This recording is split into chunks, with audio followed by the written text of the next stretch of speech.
কোনোটা একটু বেশি হবে, কোনোটা কম হবে, কোনোটা দামবে কমবে। এখন যদি প্রত্যেকটাতে কমতে হবে ওই রকম যদি অ্যাটিটিউড নেন তবে কিন্তু ডিফিকাল্ট। বাজার এমন একটা জিনিস, একটা কমবে একটা বাড়বে। আমরা এত ঘন ঘন যে পারচেস মিটিং করি, আমরা অত্যাবশ্যক জিনিস এবং জরুরি জিনিসগুলো আমরা সবসময় তার দ্রুত অনুমোদন দিই। এইটা একটা প্রমাণ আপনাদের কাছে যে এই সরকার মোটামুটি কর্মব্যস্ত এবং মানুষের সুবিধা আমরা করি। এত ঘন ঘন মিটিং কিন্তু আমি তো এর আগে বহু মিটিং জয়েন করেছি, অনেক দেরি করে সেটাকে আমরা কিন্তু তাড়াতাড়ি প্রসেস করে যেগুলো যৌক্তিক যে সমস্ত জিনিস ক্রয় করা সেগুলো অ্যাপ্রুভ করি। যেমন আজকে আমরা ইতিমধ্যে যেটা সারের যেটা আমরা ইনশিওর করতে চাই, বিভিন্ন ধরনের সারে যে আমরা অনুমোদন করেছি। তারপরে আপনার এলএনজি যেটা সবচেয়ে বড় একটা চ্যালেঞ্জ, ওটার জন্য করেছি পেট্রোলিয়াম কর্পোরেশন যেটা আনবে। তৃতীয়ত আমরা যে মসুর ডাল যেটা ইমিডিয়েটলি আমাদের দরকার সেটা করেছি।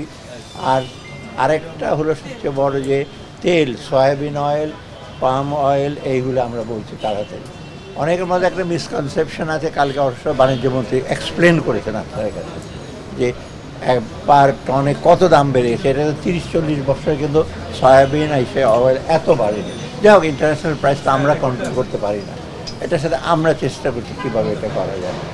আর লাস্টে যেটা আমরা পাঠ্য বইগুলো অতি দ্রুত আমরা চাচ্ছি, আছে নবম দশম শ্রেণীর পাঠ্য পুস্তক। বসুন্ধরা টিস্যুতে ছাড়ের ছড়াছড়ি। বসুন্ধরা টিস্যু নিয়ে এলো নিশ্চিত ছাড়। জেনারেল এডুকেশন প্লাস মাদ্রাসা এডুকেশন সেটা আমরা করেছি। মোটামুটি সার্বিকভাবে যেগুলো আমরা অনুমোদন করছি আমরা বলেছি অত দ্রুত যেন সেগুলো প্রচুর করে।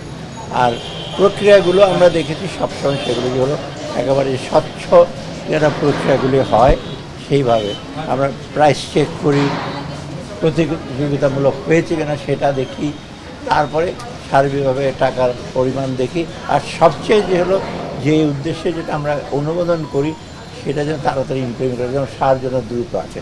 মসুর ডাল পাঠ্য বই যেন দ্রুত, আমরা বলছি জানুয়ারির মধ্যে শুরু করব, চেষ্টা করবে জানুয়ারির মধ্যে হয়তো সবগুলো একসাথে আসতে পারবে না, তো আমরা 1 তারিখে আজকে যেটা করছি সেটা অলরেডি তারা কাজ শুরু করেছে, কিন্তু আমাদের অনুমোদনের পর ওরা তো প্রেসকে বলবে।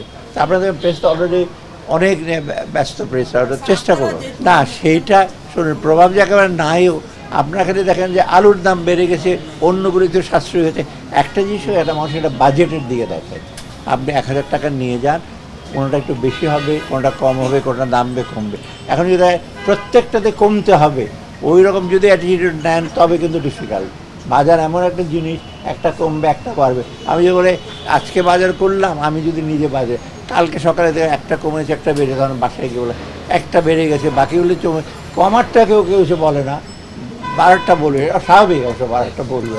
আমরা চেষ্টা করছি যে আলুটা একটু চ্যালেঞ্জিং হচ্ছে আমাদের জন্য, সুগার, মসুর ডাল এগুলো মোটামুটি। আর চালের ব্যাপারে তো আমরা সবসময় নিশ্চিত করবো চালবে না।